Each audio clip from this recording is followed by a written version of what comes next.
E aí, pessoal, tudo tranquilo? Hoje vamos falar do RCRB11 e das novas locações do fundo.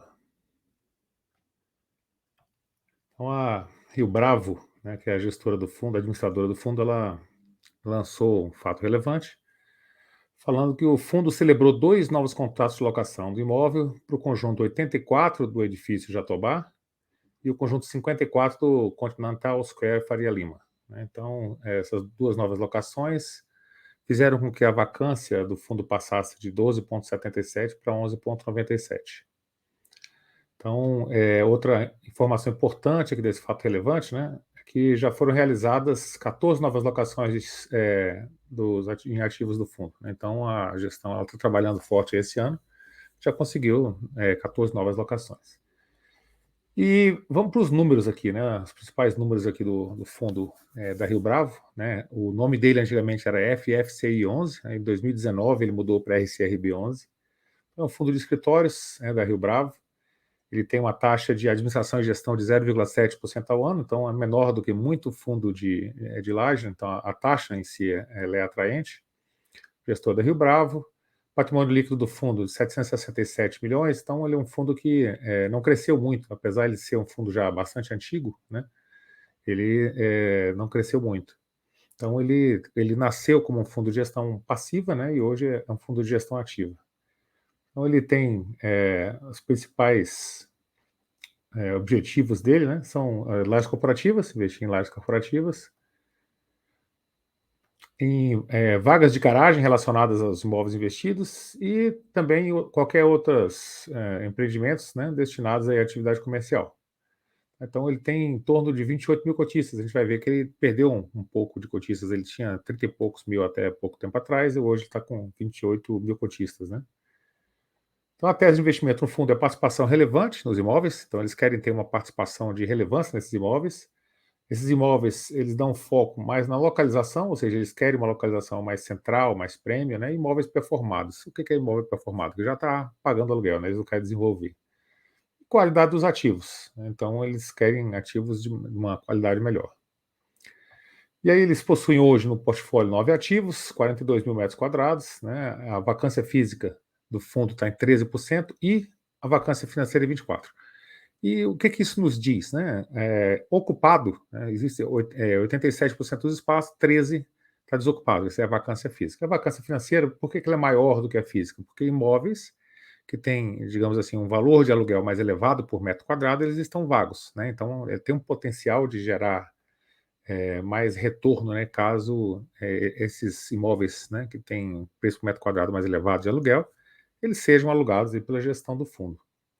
Então, o dividend yield hoje anualizado dele é de 5,7%, né, um dividend yield aí baixo com relação ao mercado, mas por conta também de uma alavancagem que o fundo tem, né? Então, o gestor ele fala aqui que nesse mês o fundo gerou receitas da ordem de 3,6 milhões, né, 98 por cota, que levou um resultado de 2,6 milhões. Então, 1 milhão já sumiu aqui, né, para 71 por cota. Então, o rendimento distribuído foi de 0,75, pouco acima do resultado operacional, mas está bem em linha ali, né? Então, o dividend yield anualizado de 5,7%. Então, esse dividend yield é levando em conta o preço da cota hoje, que está com um desconto relevante frente ao valor patrimonial, e a alavancagem que o fundo tem, né?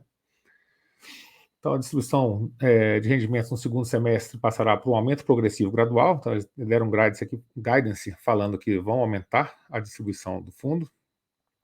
E isso vai se dever à redução das concessões. Então, alguns inquilinos têm concessões que eles vão ter que começar a pagar, e também a diminuição de despesas extraordinárias, né? Então, o guidance, eles deixam um valor aqui de 0,78 centavos por cota para o segundo semestre. Essa projeção aqui, ela resulta de geração recorrente de resultado. Então, falou que é o seguinte, ó, é 78 centavos, sim, mas é resultado real, né? Então, eles passaram o guidance real. Muito fundo não faz isso, né? Vários fundos, eles passam resultado, só que aquele resultado ali, ele tem não recorrente. Se o cara vendeu um imóvel, tem um lucro a ser distribuído, então ele acaba tendo um resultado maior, né, e você acha que é um resultado só recorrente, mas não é, né? Ele é um resultado não recorrente. Então ele vai falando aqui de outros pontos, e aí aqui chega nas locações, né? Então 4 locações foram formalizadas para as áreas corporativas aqui, né, do Jatobá Green. sendo 3 no Rio Bravo, Paulista e 1 no Jatobá Green. Então, esse formato que eles estão utilizando agora, que é esse plug and play, o que é? É você entregar já o prédio do jeito que o cara vai ocupar, né? Então, é chegar, plugar lá o computador e brincar, vai para o play, né? Então, esse plug and play, ele já deixa todo o layout, né, do que a pessoa vai utilizar, mobiliário, tudo certinho já para a pessoa utilizar. Normalmente, tem uma rentabilidade bem superior a você locar o espaço completamente vazio, né? Então, a vacância hoje do fundo diminuiu, né? Então, chegou a 34 ali em 2021, então, na época da pandemia mesmo, chegou a 34% de vacância e hoje está em 13. Então, a gestão trabalhou bem forte aqui nesses 2 anos, 2022 e 2023, e dá para ver o resultado, né? O resultado foi a diminuição realmente da vacância. Quando você diminui a vacância, você não melhora só o rendimento distribuído, você também diminui a despesa, né? Então, o rendimento ele tende a subir pelos 2 lados, né? Então, o time de gestão ele conseguiu reduzir a vacância de 23 para 13, considerando só o ano anterior. No ano passado, teve um histórico de visita melhor, né? Você vê que a quantidade de visitas por trimestres aqui foi maior. Esse ano, 2023, a quantidade de visita está menor. Mas dentro das visitas que foram feitas em 2023, né, já houveram 28 propostas e 4 propostas estão em negociação avançada. Então, a equipe de gestão ela, tem como meta a redução nos próximos 18 meses de 4,4%. Então, eles querem manter a taxa de vacância em 4%. Né? Então, eles deram esse guidance de redução. Isso aí a gente tem que... Todo guidance é interessante para você pegar, anotar, né, e conferir se a gestão realmente cumpriu, né, se ela conseguiu alcançar. Ou se pelo menos foi no rumo, né, de conseguir alcançar. E se não alcançar, o porquê que não alcançou. Né? Então, a comunicação efetiva com a gestão se dá dessa forma.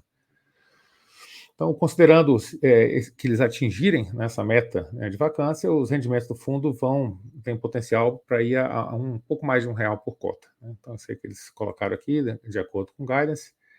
Né, tem os vídeos aqui que eles explicam direitinho aqui cada edifício, né, o Bravo Paulista, esse On Space, Parque Cultura, né? Depois dá para dar uma olhadinha no relatório com esses vídeos também. Próximo pagamento da alavancagem do fundo, né? Que hoje o fundo tem essa alavancagem do edifício JK, tá? O JK Financial Center tem aí o 8º, 9º, 10º, 11º, 12º andar e as respectivas vagas de garagem, né? Então, essa operação aí foi feita através de CRI, Certificado de Recebível Imobiliário. Então, o fundo se alavancou para conseguir comprar esse ativo. O prazo para pagamento é de 10 anos e o custo é de IPCA mais 6,4. Né? Então, o custo não é um custo baixo, né? E o fundo acaba tendo essa despesa financeira aqui, por isso que ele está distribuindo o rendimento menor por conta do custo dessa dívida, tá?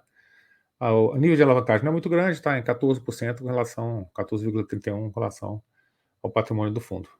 Aí a gente vê aqui a composição do resultado dos últimos 12 meses, então girou ali entre 70 e poucos centavos, né? Hoje está em 71, então tem esse range aqui que ele faz. Agora você vê essa parte rosa, né, que é a parte interessante, são as despesas, né? Então a despesa, ela realmente toma bastante do resultado do fundo. Então o resultado consegue 80, 70 e tal, você diminui os 30 e pouco aqui, acaba sobrando, não, uma receita bem menor. Então essa alavancagem ela acaba pegando muito do resultado que o fundo tem. Então, o dividendo da cota patrimonial está em torno de 7% ao ano, né? Então, a cota está com desconto muito grande, mas se você pegar a cota de mercado, né? Então, o dividendo da cota de mercado está em 7, 7 e pouco. Com relação à cota de mercado, né, o dividend yield está em torno de 4. Então, um dividend yield bem, bem baixo mesmo com relação à cota do que vale, né, o patrimônio do fundo. Com relação à cota de mercado do desconto, está em torno de 7. Então, o número de cotistas aqui ele diminuiu, né, saiu de 30 mil para 28 mil. E aí a gente tem a composição do patrimônio líquido do fundo. Então, 878 milhões, né, são os ativos totais, 110 milhões de passivo, tem um patrimônio líquido aí de 760 milhões. Então, o desempenho da cota aqui, isso aqui é desde o início lá de 2010, né, dos últimos 13 anos. Então, o fundo é mais antigo, inclusive, que isso, tá? Mas esse histórico aqui de 2010, normalmente o pessoal coloca porque é quando o IFIX, né, começa a ter histórico. Então você vê que o histórico dele em verde aqui, né, o Rio Bravo Renda Corporativa, ele sempre foi bem próximo do IFIX. Só que depois da pandemia, você vê essa grande queda aqui, foi a pandemia, né? Depois da pandemia, exatamente nessa fase aqui, ó, o fundo ele caiu muito, depois ele não voltou, né? Ele continuou caindo. Então, foram diversas questões aí de home trabalho, né? O trabalho em casa, essa questão da vacância aumenta, né? Então o fundo ele ainda não voltou à performance que ele tinha, que era mais ou menos próximo ali ao IFIX, tá? Então, tem aqui a diversificação do ativo. Então, o JK Financial Center hoje, né, é uma posição muito importante do fundo, em torno de 24%. E tem os outros ativos aqui, Continental Square, Bravo, Faria Lima, Parque Santos, né, são 9 ativos ao todo. E por região, então, por região, o que é interessante notar, né? Que a maioria dos ativos está em São Paulo, né? No Paulista, Itaim Bibi, Vila Olímpia, Vila Madalena, Berrini, e só em torno de 6,5% dos ativos que estão ali no Rio de Janeiro, em Flamengo e no centro.